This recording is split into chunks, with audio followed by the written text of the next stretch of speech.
Assalamualaikum warahmatullahi wabarakatuh.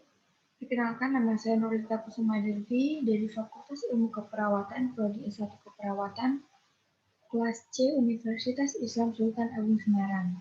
Di sini saya akan menjelaskan konsep berubah menurut teori Kurt Lewin.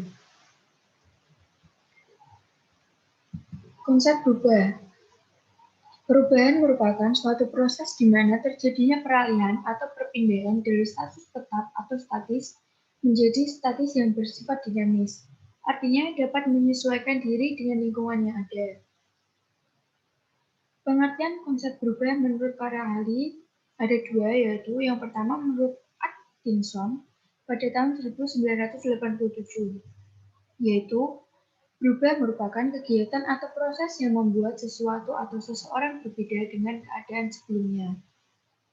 Yang kedua, ada menurut Broughton pada tahun 1978, yaitu berubah merupakan proses yang menyebabkan perubahan pola perilaku individu atau institusi. Teori-teori perubahan.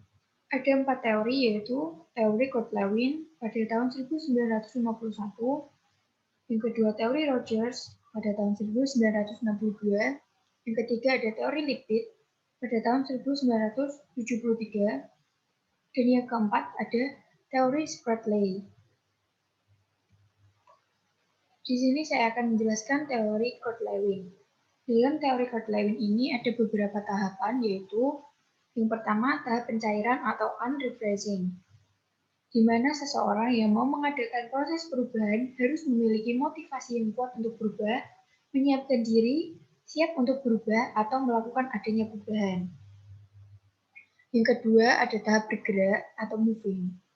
Pada tahap ini, perawat berusaha mengumpulkan informasi dan mencari dukungan dari orang-orang yang dapat membantu memecahkan masalah. Yang ketiga ada tahap pembekuan atau refreshing.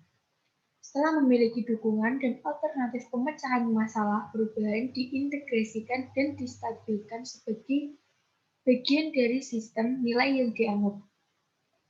Tugas perawat sebagai agen berubah berusaha mengatasi orang-orang yang masih menghambat perubahan.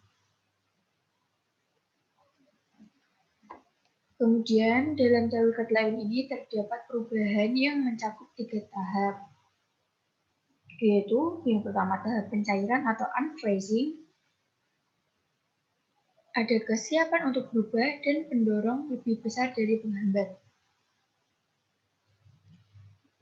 Yang kedua ada tahap bergerak atau moving, yaitu berubah dari keadaan status quo dan bergerak menuju keseimbangan baru. Yang ketiga ada mencapai tingkat atau tahapan baru yang meliputi pendorong seimbang dengan penghambat. Faktor yang mendorong perubahan. Ada 2 faktor yang mendorong perubahan, yaitu kebutuhan dasar manusia dan kebutuhan dasar interpersonal. Dalam kebutuhan dasar manusia ini mencakup kebutuhan fisiologis, kebutuhan rasa aman dan perlindungan, dan kebutuhan rasa cinta memiliki dan dimiliki, kebutuhan harga diri, dan aktualisasi diri. Kemudian pada kebutuhan dasar interpersonal mencakup kebutuhan untuk berkumpul bersama-sama, kebutuhan untuk mengendalikan atau melakukan kontrol, dan ketiga kebutuhan untuk dikasihi, kedekatan, dan perasaan emosional. Faktor-faktor penghambat perubahan, yaitu ada 4. Yang pertama, mengancam kepentingan pribadi. Yang kedua, persepsi yang kurang tepat. Yang ketiga, sebagai reaksi psikologis. Yang keempat, ada toleransi untuk berubah. Faktor-faktor yang mempengaruhi kekuatan pendorong dan penghambat, yaitu ada 2. Yang pertama, kekuatan pendorong dapat ditingkatkan dan kekuatan penghambat dapat dikurangi dengan yang pertama, kekuatan pendorong dapat ditingkatkan dengan 3 hal, yaitu dengan menggunakan model atau demonstrasi. Yang kedua, menggunakan contoh perubahan yang telah berhasil. Yang ketiga, memberikan dukungan selama proses berubah berlangsung.